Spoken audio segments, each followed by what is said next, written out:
our last session of this great conference. Hopefully we will have a great ending session for you. Okay, let's keep the doors closed. So this is on the implications or international implications of the shale boom in the U.S. And we have a little bit of a change in the program. So let me just explain that. So we don't have Ken Medlock. Instead, we have two other people in the program. So we are going to start with, let me just Scott Tinker. We have Scott Tinker and we have Bill Huntington, in addition to the two people that you see on the program.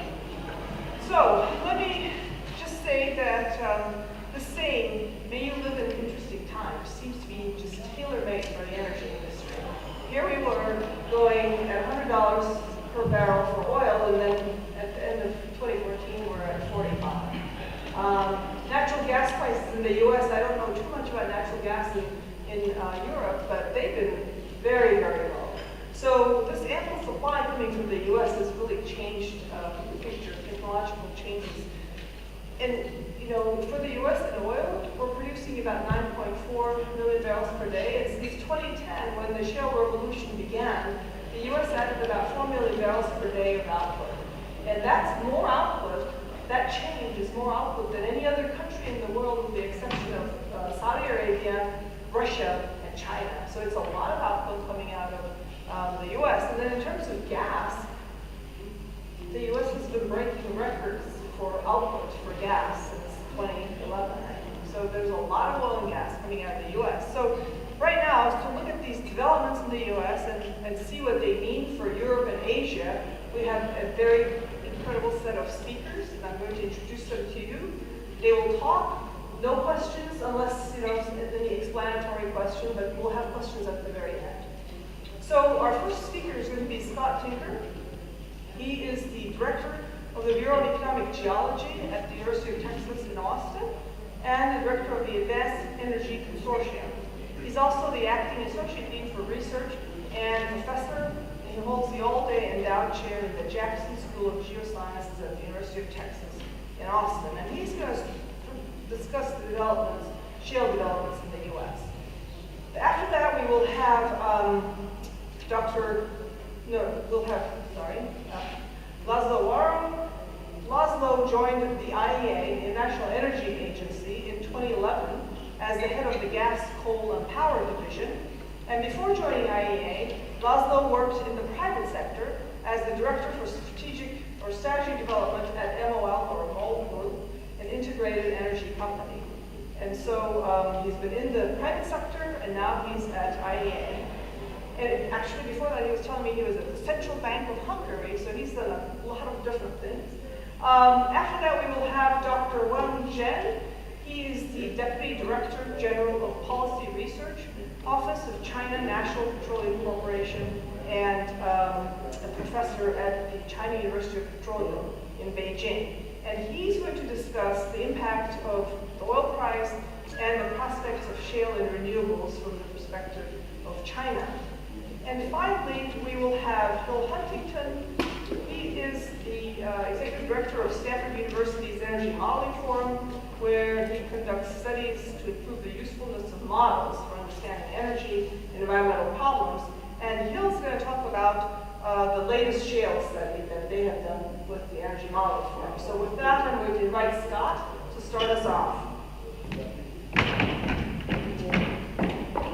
Thank you. It's nice to be here and acknowledge my co-author, Gurjan Gulen, who's here, and Svetlana Konakova, who I think just left when she saw us giving this talk. So you can save the questions for her.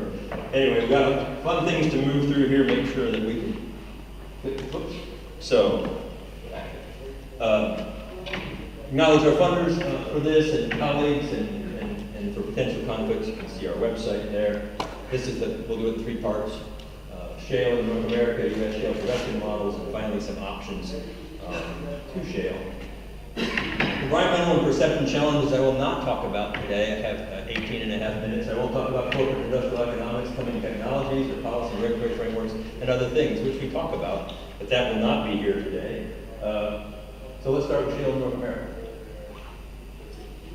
Looks like this, going back to 1945, the production of natural gas peaked. It flattened and it's been rising since then, and the reserves have been climbing with it, and they're both now as high as they've ever been in the past in the US. And they look here, conventional reservoirs, 9 PCF, unconventional reservoirs, 14, and combined 23. So a dramatic change over the last 20 to 30 year period in the source from reservoirs. Ken Medlock, who couldn't be here today, and I've actually been asked to cover some of the things he would. This is a model he ran in 2010. They updated annually, but I like this one because in 2010, the model appeared very aggressive. 4 TCF, and Ken was saying from all the shale gas in the US, it could go to 15 trillion cubic feet. And people thought that was pretty fast. So what's actually happened? It's already there. The light blue is the Marcellus. If you remove that, the other basins are on that forecast schedule. So it's already there before to where the forecasting was headed. Okay, the real data. It might not stay there, and that's what we want to talk about. Now, to the left of the white line I just drew is all the produced natural gas in the world today, produced and consumed. To the right, more expensive natural gas resources.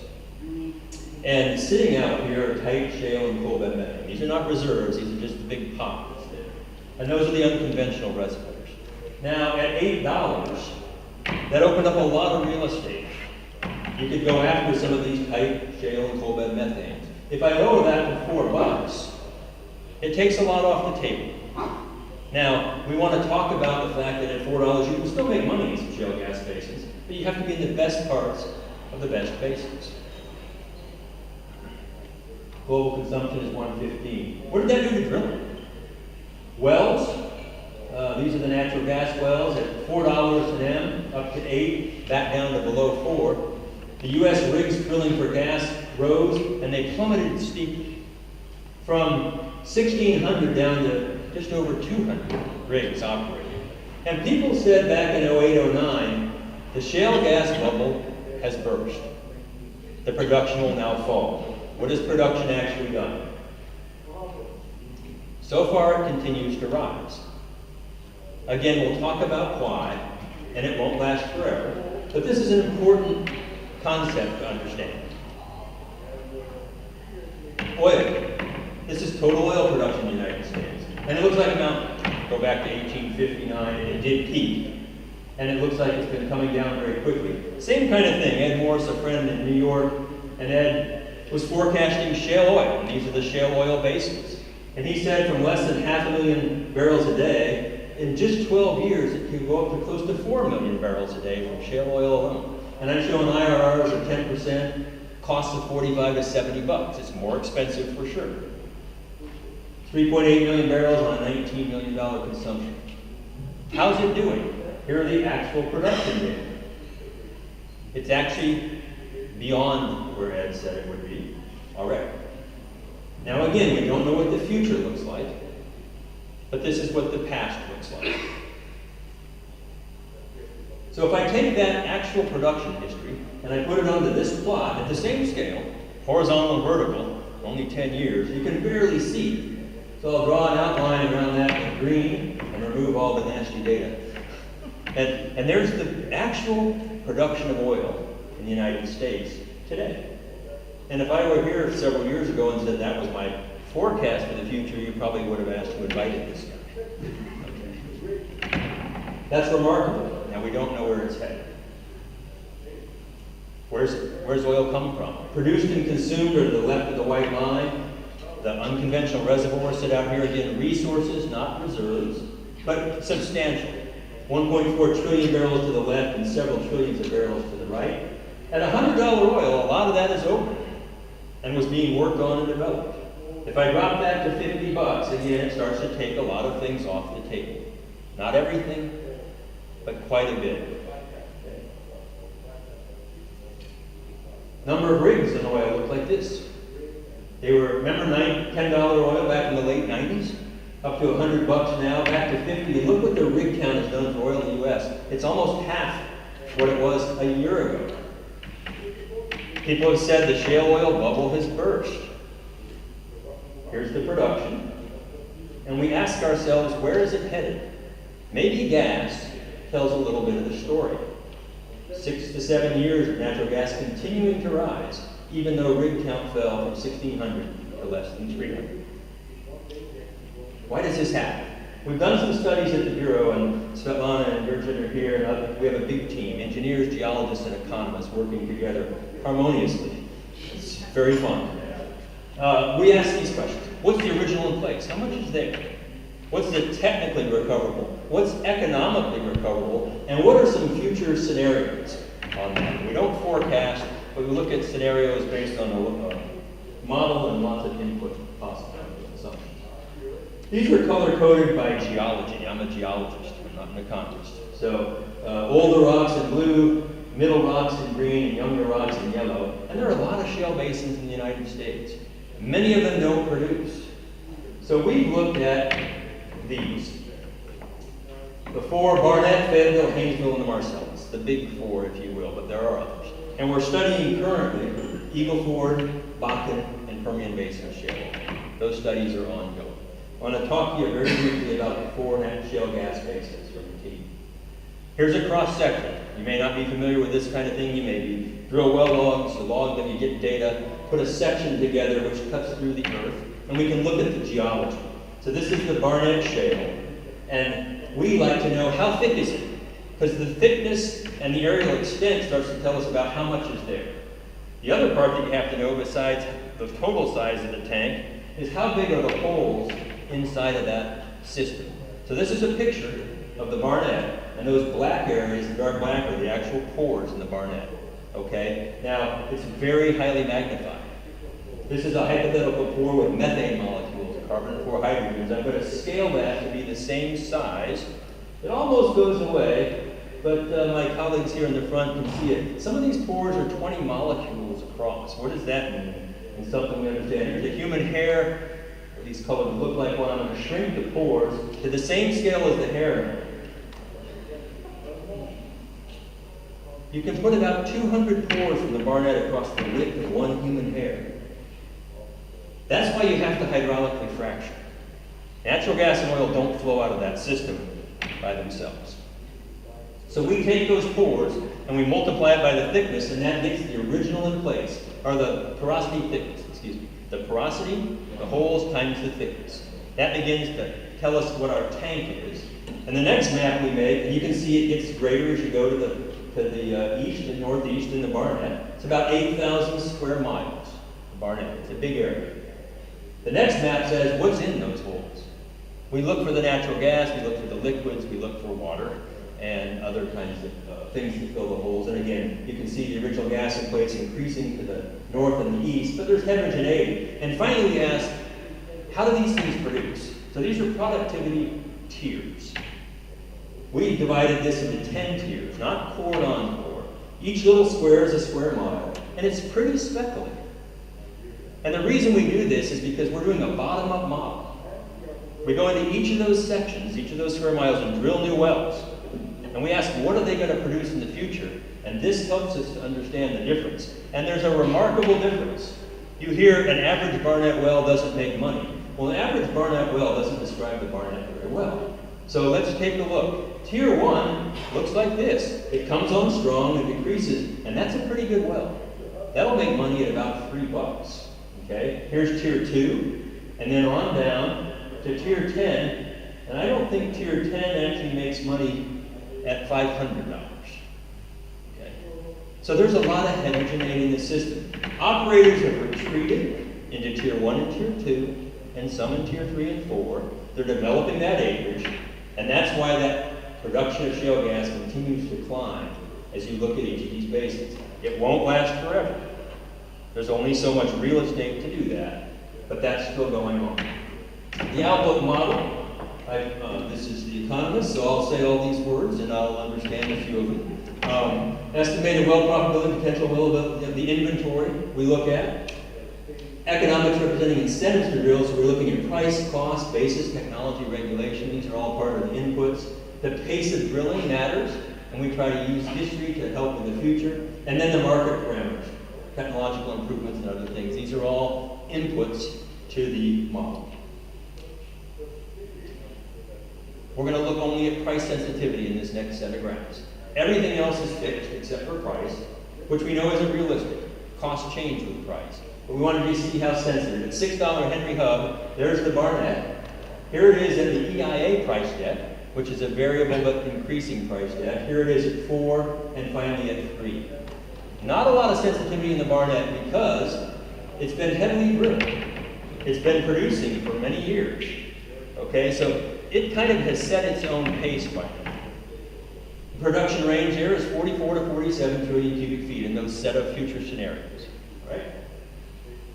Let's take a look at the Fayetteville. Here's the productivity map. It's about half the size of the Barnett, a lot of heterogeneity. Here's the $6 Henry Hub. EIA, $4 and $3. A little bit more price sensitivity, but the field is pretty predictable. One operator largely, and they've been doing a pretty good job with it. 14 to 20 trillion cubic feet in that range of scenarios. Now we'll take a look at the Haynesville. Haynesville is deep, high pressure, expensive wells. They produce a lot, but not enough to make much money at $4 or $5, so it's been shut in for the most part. It's about the same size as the Barnett aerially. And so the sensitivity here, because it's been drilled a lot less, is extreme. $6 goes off the chart. Here's the EIA deck, $4 and $3. Right? And a range of 36 to 57, a much bigger range of uncertainty in that future, even with just a price sensitivity. Now we're going to look at the Marcellus. If we can get that one to click up. It takes a while. It's a big file. The Marcellus is about 45,000 plus or minus square miles. This is the original in place, and there's the map of productivity. And I'm going to pull up the Barnett just to give you a feeling for scale. There's the Barnett at the same scale as the Marcellus. It's about 4 times bigger than that. I'm not going to show you the outputs on that because we haven't finished them yet, and we're in the process of publishing and working on those. But it's big. And talks this morning made some estimates on that as well. We're using some improved processes. So what are some of the things here? I like to talk about energy security. To me, there are 4 pillars. It means, is it affordable? Not just the cost per unit, but how volatile is the price and how much does it cost to build infrastructure? Is it available? Can we get to it? Is it reliable? An intermittent source or not? Is it safe? Natural or human causes can cause unreliability. And finally, is it sustainable? How much land? How much water? Sustainability isn't just climate. And how much air and atmosphere? Okay? These are all part of environmental sustainability, and nothing's perfect. So I made a film over the last several years ago. It's been on, we've just passed 10 million viewers. If I can get it to come up. Called Switch. It's on Amazon. You can stream it. But I'm going to show you some results from our efforts. We filmed a lot in Europe. Okay, we went to 11 countries with the best sites in the world for every form of energy. And many of the leading people. The Secretary of Energy in the U.S. is in it a bunch.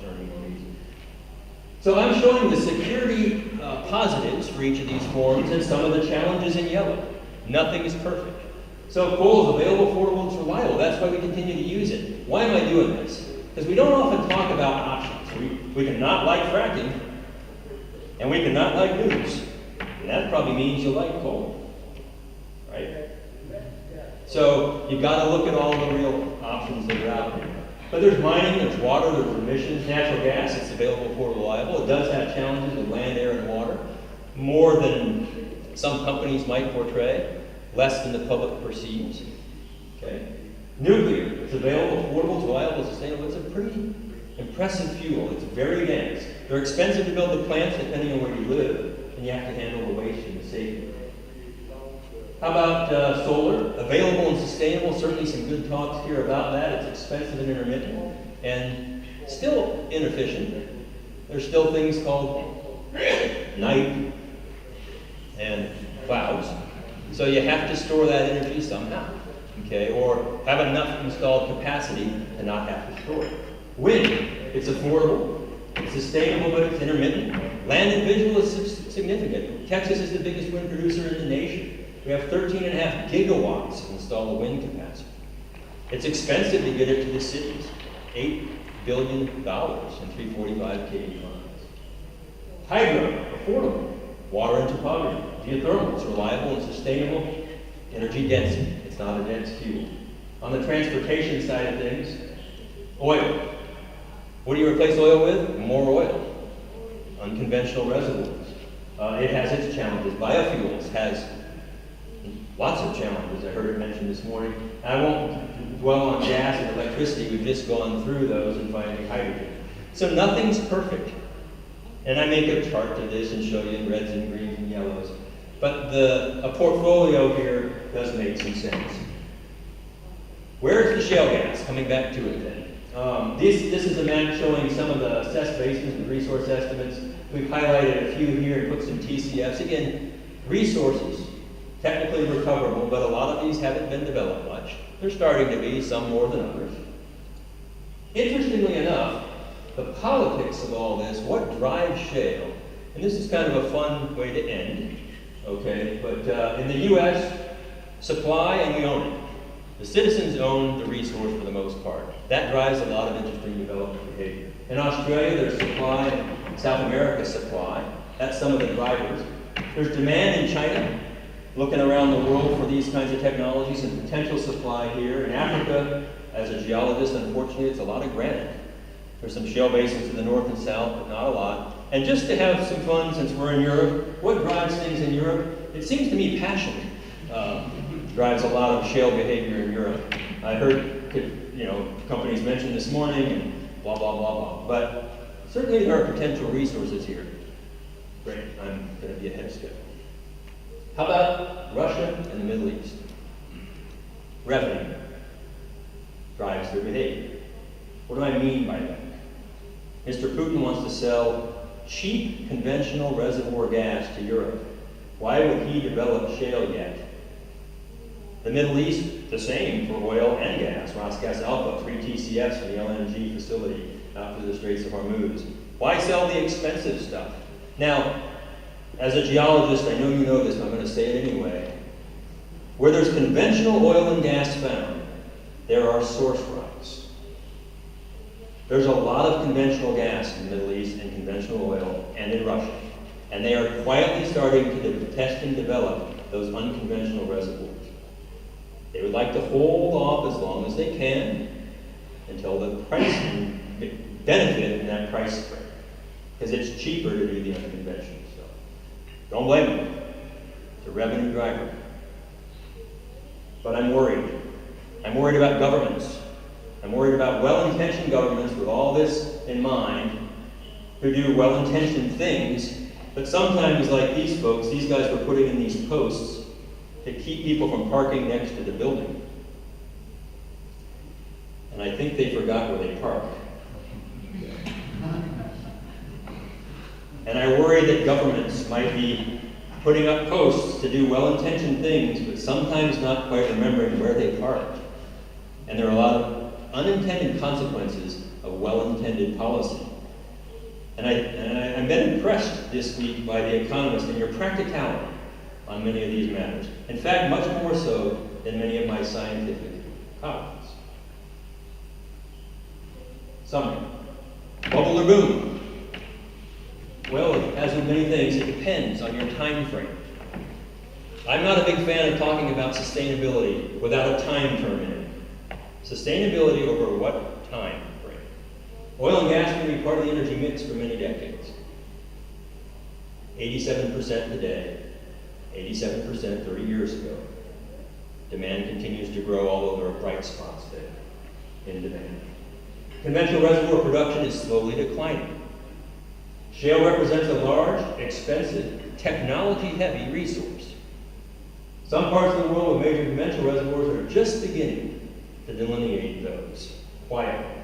Alternatives are growing, as I've shown, but currently scale limited.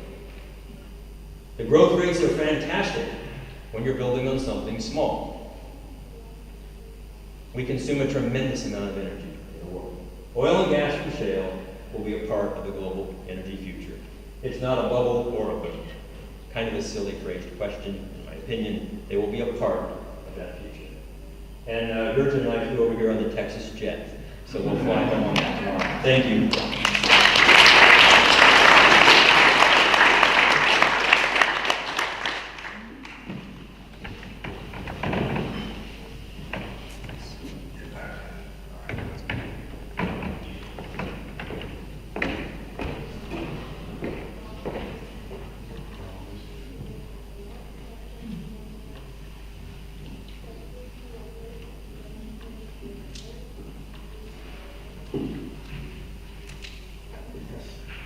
Ladies and gentlemen, thank you very much for this invitation here.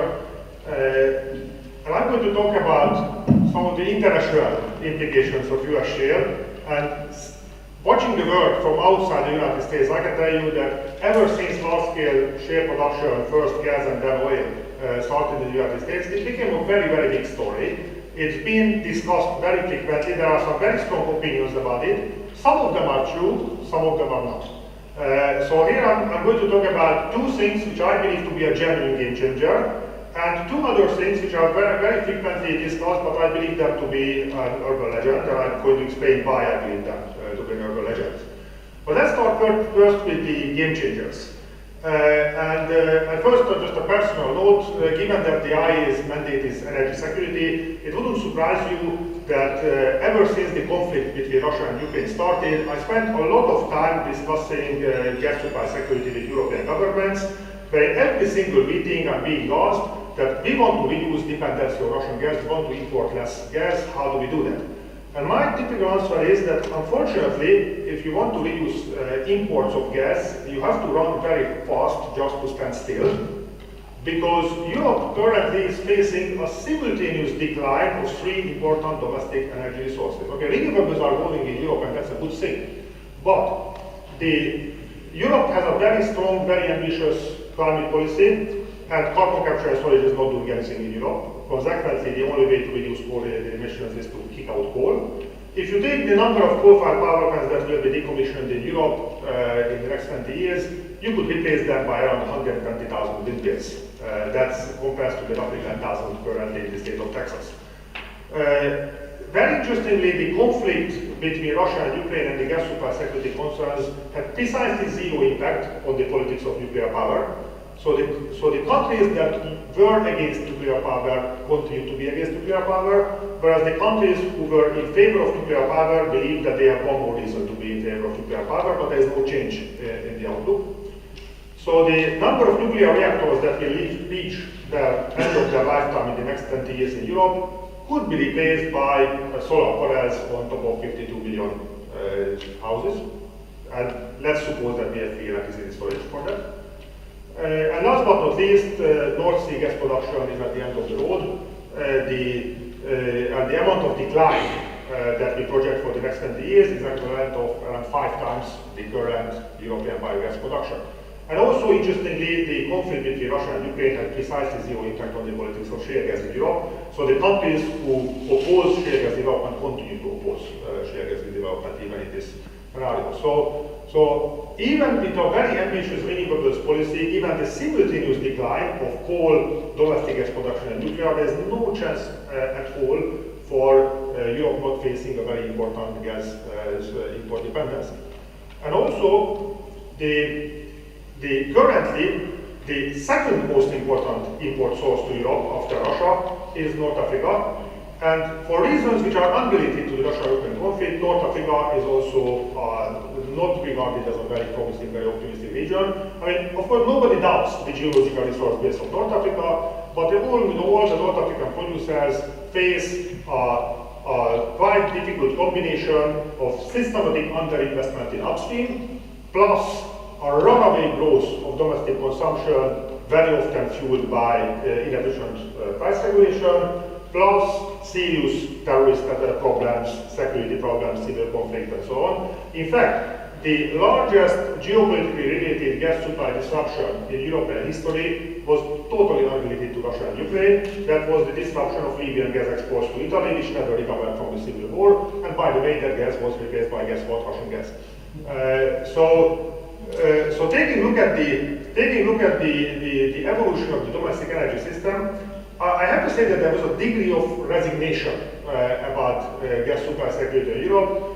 Looking at these fundamentals, there was actually a quite strong impression, both in the city of Brussels and also in the city of Moscow, that it is just completely impossible to reduce European dependency on Russian gas. Given that, despite the fact that in the past 1.5 years, the conflict in Ukraine did not actually lead to a physical disruption of supplies, but at the foreign policy level, the trust in Russia is probably worse than at any time since the Cold War. So there's a major disconnection between the foreign policy perception and the energy fundamentals, and that's not conducive to a good policy. But there is now an increasing recognition that we can actually transform this perception because we have a AAA rated, geopolitically friendly democracy emerging as one of the largest gas exporters in the world economy. That is a genuine game changer. Last week I had a chance to discuss that in Brussels with the EU officials, and I told them that actually within NATO, we Europeans, we have a time for a tradition of free riding on the United States for our security. So now we are going to do that for our energy security as well, and it will become part of the tradition. So this is a genuine game changer, definitely. On the other hand, there will be some new energy security challenges. This is the location of the US LNG facilities which already made final investment decision and go ahead. And I overlaid on top of that the 2005 Rita hurricane. Now if that is repeated, then we will learn whether a liquefaction train is more resistant to a hurricane than an oil refinery or an offshore platform. So this very, very high concentration of export facilities in a hurricane-proof region, that can create adventures in the future, but in terms of the geopolitical perceptions, the news are unambiguously good. Now, another major game changer comes from light tight oil, and I would argue that the main game changer in my mind is not that oil prices went down.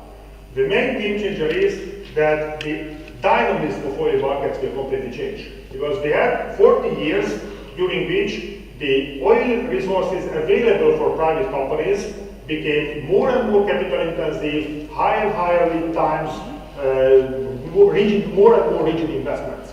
So the industry was moving to deep offshore in Brazil, to the oil sands in Canada, to the Arctic, to projects where the project lead times are measured in decades, where you have $10 billion plus investment, and you lock in the capital and then you operate for several decades. And that meant that the private part of the oil industry was increasingly losing its price elasticity. I asked our oil market team to run me some analysis of what happens if we just cut investment to zero. That it just completely drops dead, and we have the natural production profile. And it seems that among the major conventional producers, the most vulnerable to that would be Russia, which has a mature production base which requires constant investment.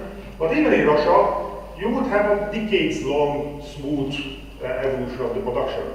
And when we run the same analysis with the US light tight oil, we got this, that if you cut investment, you have an incredibly rapid ramp down of the production. But when you start to invest again, you have an incredibly rapid ramp up to follow the higher prices.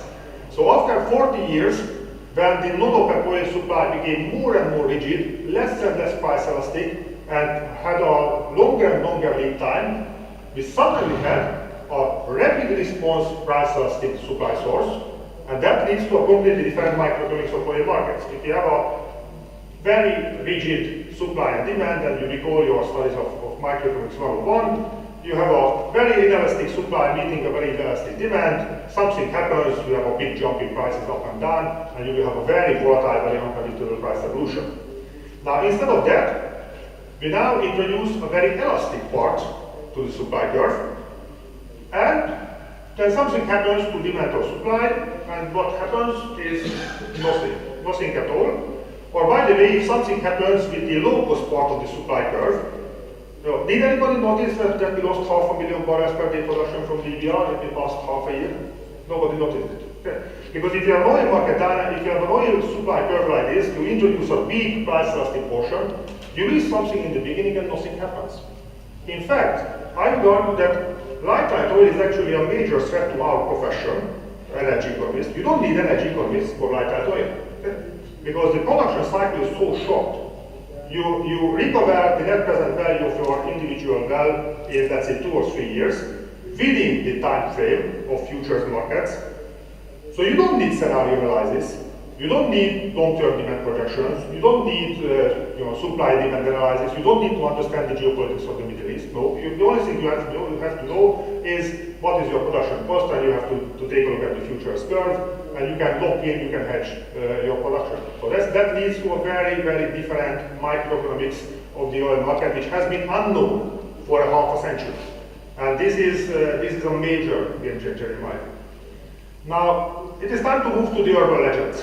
And I think one major urban legend is the idea that cheap energy coming from shale leads to a big industrial renaissance in the United States, and we will have a major relocation of industrial activity from Europe to the United States. Now, you find this story everywhere except in the economic data.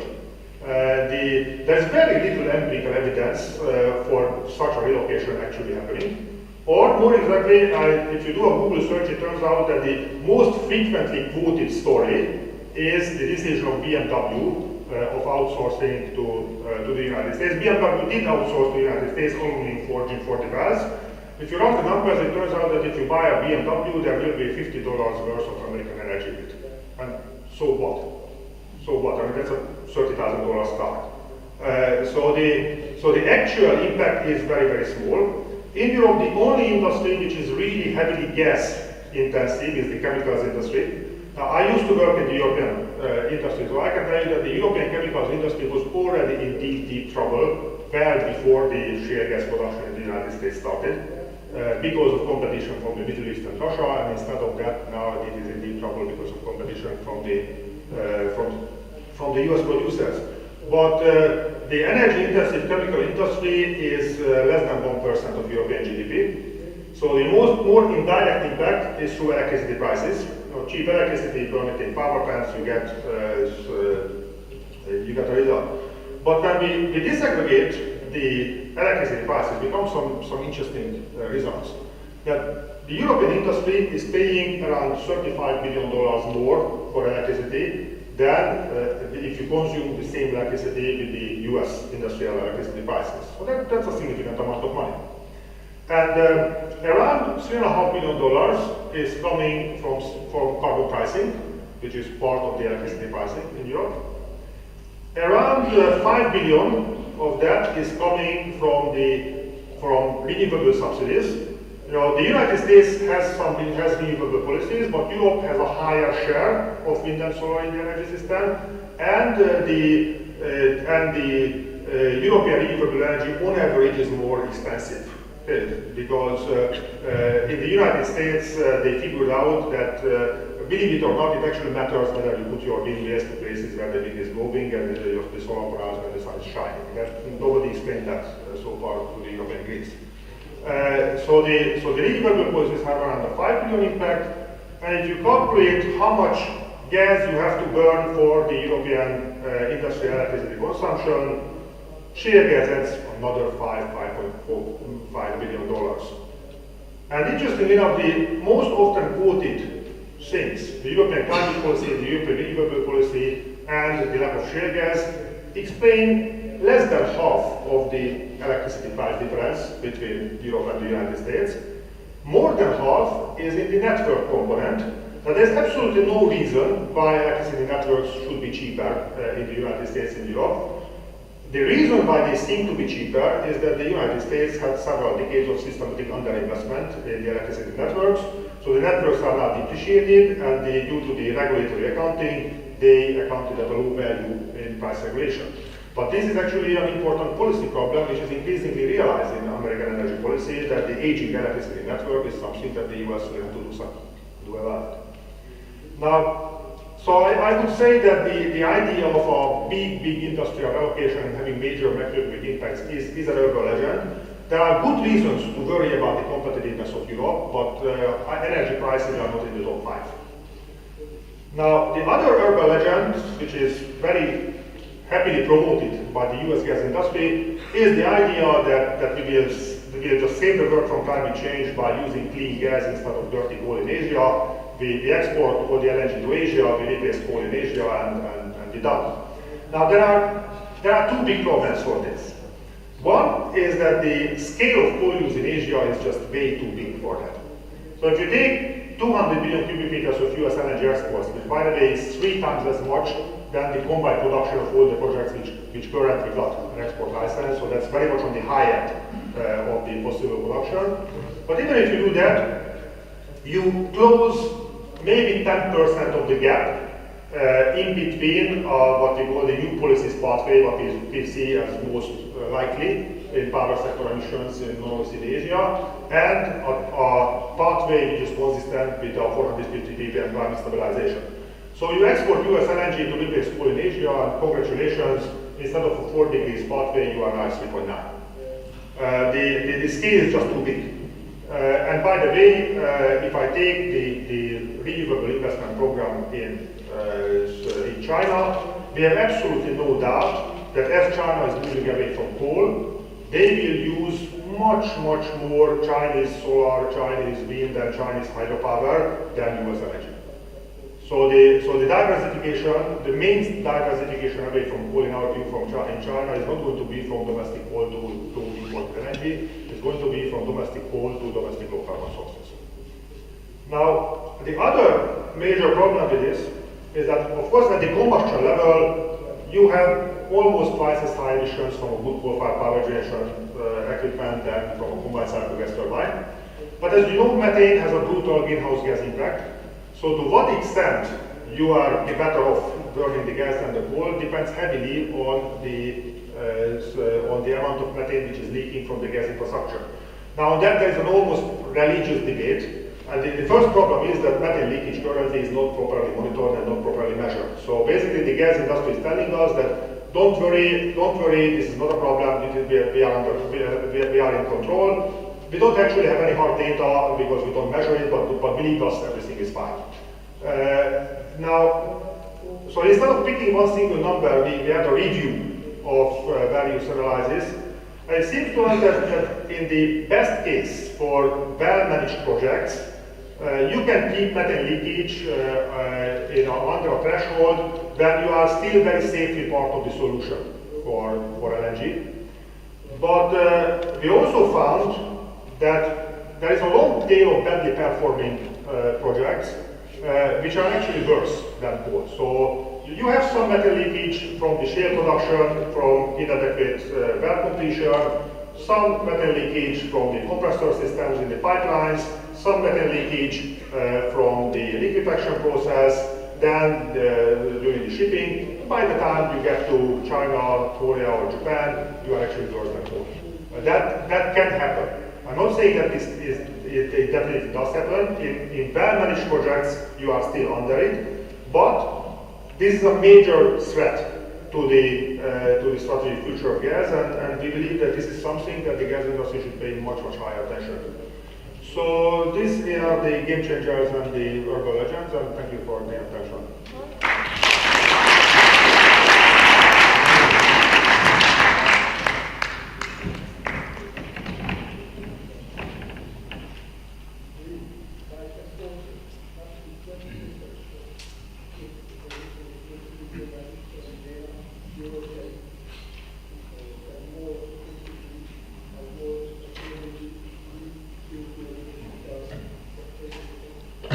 Thanks, Pedro, and my friend Yücel.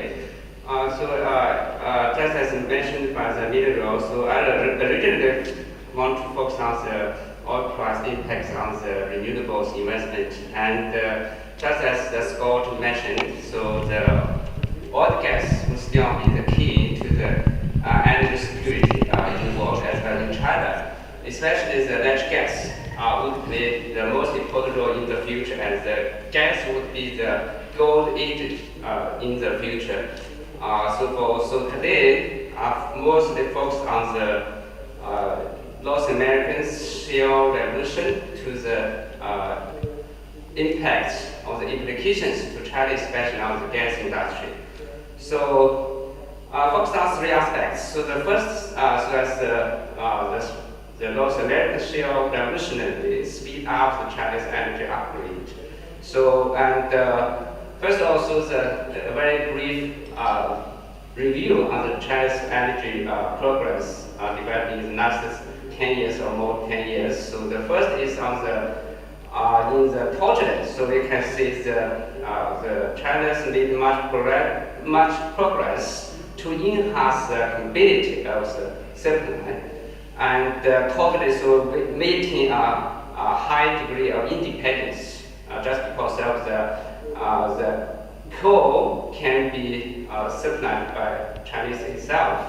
And second is we further optimize the energy structure and increase the proportion of non-fossil fuel energy, and also make much progress in the energy infrastructure, especially in the pipeline system since 2004, almost 10 years, and also made some of the progress in the strategic reserve, and also utilize the international oil and gas resources. And last is on the energy conservation, or the energy saving, and so on this made some progress. And anyway, so we made much progress in the last several years, and we faced the challenges in the energy conversion of the energy upgrade. So the first challenge faced by China is the increase in foreign dependence, as the case of the crude oil. So the 2014, so net import oil is totally 308 million tons, and the foreign dependence ratio amount to almost 60%. And natural gas, so we also since 2009, so we began to import the pipeline gas from the Central Asia areas, and in the end of last year, so the net import of natural gas amount to the 59 BCM, and the foreign dependence amount to almost 1/3. And the coal, even if China is rich in coal, but since 2010, China became a net importer of coal. And in 2013, so the net import of coal amounted to 320 million tons.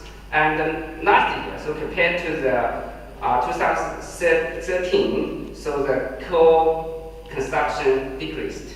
And of course, so the import also decreased. And the second challenge faced by China is the coal-dominated energy structure. So it also the Chinese coal production accounted half of the world's total coal output. And the coal still occupied almost the 2/3, nearly the 2/3 of the total primary energy consumption in 2014.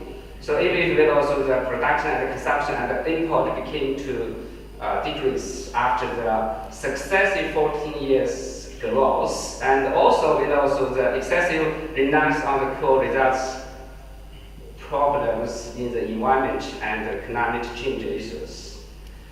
And the third challenge, of course, the environment issues. With also the now the China ranks some of the good ranking and some of the not good ranking. So the primary energy consumption ranked #1 in the world, the coal consumption ranked #1, oil consumption second, and the gas consumption ranked #3, and electricity generation capacity, total capacity amount to the ranked #1 in the world.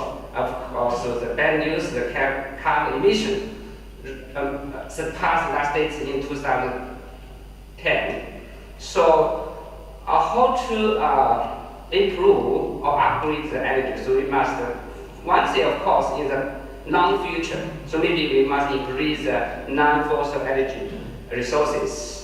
And of course, so the wind power, so the solar power, as well as the hydropower, so the China made much progress. So the wind power China ranked #1 in the world in terms of capacity, but with also the fundamental of the base is very low. So even if the growth rate is very high, so but now the total is still is limited. So we want to improve more, consume more in the non-fossil energy. So put forward by the government in the 2020, so the non-fossil energy consumption would amount to the 15%. And just because so we faced so serious problems, so and as well as we get some experience from the United States, so the shale revolutionary. So the Chinese top leader put forward the energy revolution in 2014. So that means we must focus on the 4 energy revolution and 1 international cooperation to maintain the national security. So 4 revolutions focused on the consumption to restrict irrational uses of energy, and also second focus on the supply to build a diversified supply system. And also third one is on the technology, innovation system. And the most important thing, as you know, so is the governing system. So that would be the key issue. So the next step, so I will also mention, so how to reform, how to revolutionize the governing system would be the key to keep maintain the security of Chinese energy in the long future. And also, we must stress international cooperation in all around the manner to ensure energy security and open conditions. So, and now I focus on the gas. So the gas would be the most important thing. So if we consider the international gas resources as well as the domestic resources, so we can import resources of natural gas in the world. And we also can produce domestic natural gas processes. And we will know so that in the last 15 years, and here is 10 years, so the gas production as well as the gas consumption increased very fast. And we talk about the natural gas, the consumption from the 2000 to 2013. So the annual growth rate amount to the 16%. And the production from the 2000 to 2013, so the annual growth rate amount to the 12%. So it's a very rapid growth rate. And in the last year, 2014, so as we know, so the world gas consumption as well as the production decreased. And China, of course, decreased, but still the gas consumption amount to the 8.6%. Even if the growth rate decreased, but compared to the average of the world, it is still higher than the. And and also we have constructed the pipeline system. So by the end of 2014, so the natural gas pipeline over the 63,000 kilometers, which excluding the branch as well as the urban pipeline system. And we have established commercial operated 11 LNG terminals, and also finished some of the underground gas storage as well as some of the storage in the ground systems. And also we know from this method, so we can also China can consume the domestic production in some areas. So the western gas field as well as the eastern gas field, but most new discovery focus on the western part as well as the ocean areas, and also import from the 4 specs, so as from the northwest, northeast, as well as the ocean areas, as well as from the southwest. The Burma-China pipeline began to operation in 2013. And of course, we have learned a lot. So just as Professor Scott mentioned, as many scholars talk about the natural gas, especially the shale gas experience, we may know something about if we relate it to China. So the United States have some of the abundant and hard-quality shale resources, competitive market mechanism, many raw property rights can be owned by private companies, and also strong research, development support, and fiscal incentives, and also can easily acquire the data, geology data, and also the pipeline system and actual leadership. So, of course, something we can learn, something we cannot, but the most important thing we can do some reform. So, once the shale gas would be imported in China, so just with the Chinese government put forward the revolution in the energy sector. So the most, what case would be the shale as a case to promote revolution. So why? So as one thing is about reserves of shale gas in China. So China is like the number one in the world in terms of the resources, and also we can accelerate the government system to reform government system as a shale gas as a case of shale gas, and also we can do some innovation, so the marketization reform as well as the operation in the shale gas as a case. So this is a map on the China's shale gas distribution. So we can know the shale gas can widely distribute in China, but focused on some of the rent. So it's focused on the southwest China as well as all those basins. In the southwest China is the Sichuan basin, and in the north China is all those basins. And in all those basins, we also some of the tight gas made much progress in the less than 10 years, maybe 7 to 8 years. So the tight gas production increased very fast. And just as 2 days ago, maybe yesterday, so the tight oil field discovered in all those basins.